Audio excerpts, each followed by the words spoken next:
Deixe-me trazer uma exortação final. Por favor, abra sua Bíblia comigo em Mateus capítulo 7, do verso 15 ao verso 23. Nesse texto o Senhor faz alguns comentários contundentes sobre os falsos profetas e dá instruções sobre como podemos detectar esses impostores. Olha o que diz: acautelai-vos, porém, dos falsos profetas, que vêm até vós vestidos como ovelhas, mas interiormente são lobos devoradores. Simão estava vestido de ovelha, mas era um lobo. O que ele queria era descobrir uma melhor forma de ter o poder do Espírito Santo para tirar dinheiro das pessoas. A orientação do Senhor Jesus é: tomem cuidado, porque eles vêm vestidos, e a ideia é de uma roupagem diferente, ou parecida, melhor dizendo, com a roupagem comum dos crentes. E é o que a gente vê. A gente vê pessoas conjugando o evangeliquez, como eu falo com muita propriedade. São crentes no papel, mas não nasceram de novo. Os frutos são amargos, são desonestos, são corruptos, são ladrões, são mentirosos. Acautelai-vos. E aí Jesus diz o seguinte: porque pelos seus frutos os conhecereis. Lembra o que Pedro falou para Simão? Seu coração é um coração cheio de fel, é um fel de amargura. No original é um fruto amargo.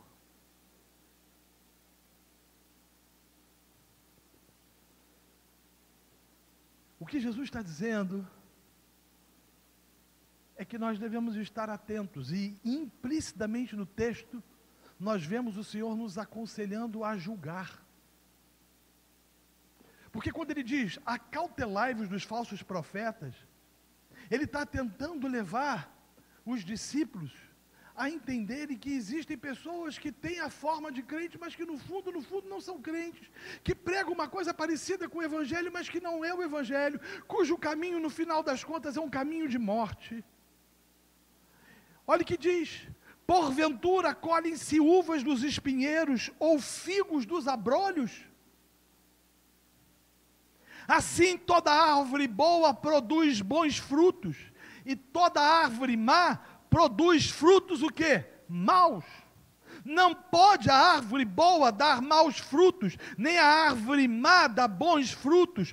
Toda árvore que não dá bom fruto, corta-se e lança-se no fogo. Pelos frutos os conhecereis. E aí Jesus diz o seguinte aqui: nem todo aquele que me diz Senhor, Senhor, naquele dia, nem todo aquele que falar Senhor, Senhor. Nós não profetizamos em teu nome, Senhor. Nós não dizemos, não decretamos, não determinamos em teu nome que éramos cabeça e não cauda. Nós não decretamos e determinamos de que iríamos prosperar e enricar.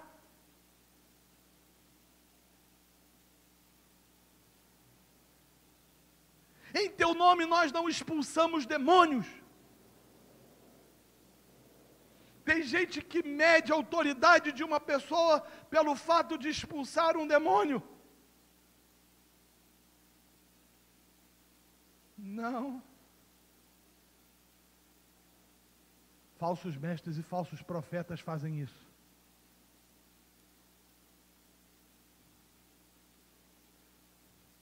Em teu nome nós não fizemos muitas maravilhas.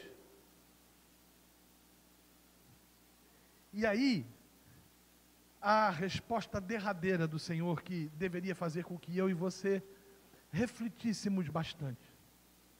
Então lhes direi abertamente: nunca vos conheci. Apartai-vos de mim, vós que praticais a iniquidade. E estes serão lançados no lago de fogo e enxofre, juntamente com Satanás e seus anjos, o falso profeta, a besta que emerge do mar, a besta que emerge da terra, e todos aqueles que viveram na prática do pecado, e sofrerão sofrimento, redundante isso, mas verdadeiro, sofrerão sofrimento eterno. O que o Senhor Jesus diz é o seguinte: eu nunca conheci vocês. Vocês nunca demonstraram fruto de regeneração, de conversão, de transformação. Vocês fizeram do Evangelho uma catapulta para enriquecimento.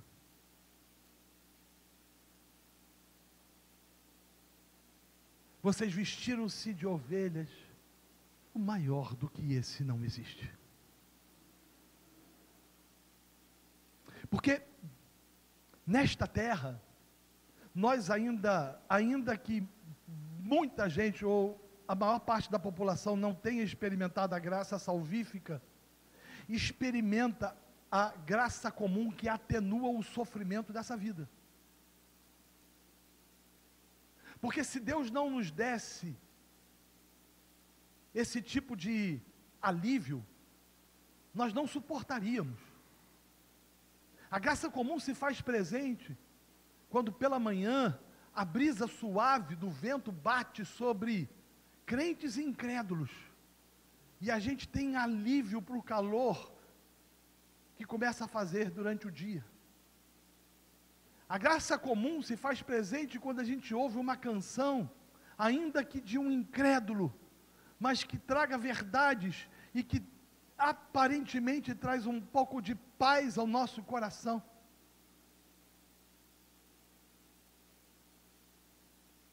No dia do juízo, os homens não terão mais a graça comum. Eles terão a experiência da ira de um Deus justo sobre aqueles que estavam vivendo na prática do pecado.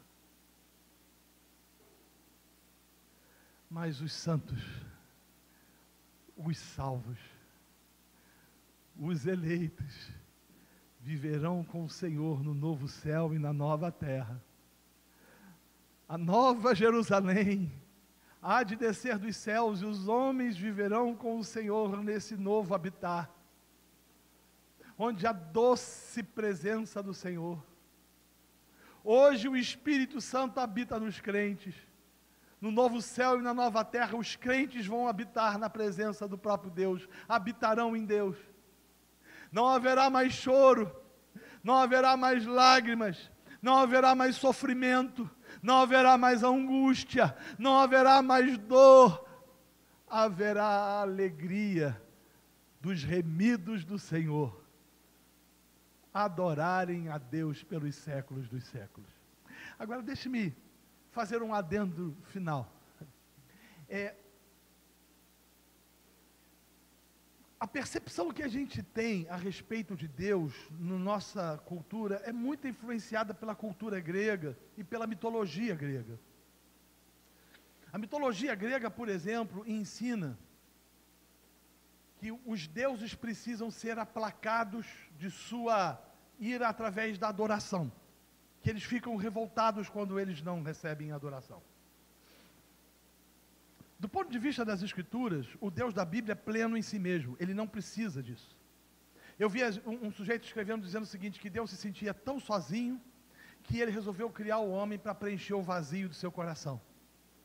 O Deus revelado pelas Escrituras não precisa de nada, Ele não precisa de mim, Ele não precisa de você, Ele não precisa da nossa barganha, Ele não precisa do nosso dinheiro, Ele não precisa de absolutamente nada para que Ele possa se sentir feliz, satisfeito, alegre. Ele é pleno, Ele é satisfeito em si mesmo.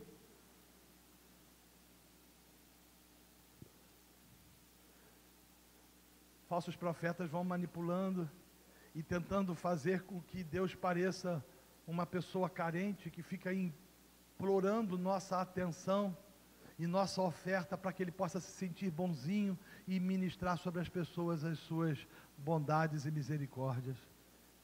Isso é falso.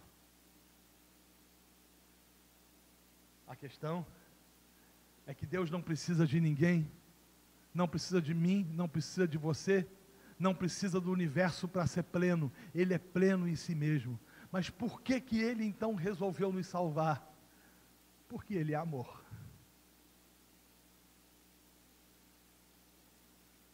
Graça maravilhosa, superabundante, espetacular graça. Como viver longe de um Deus assim?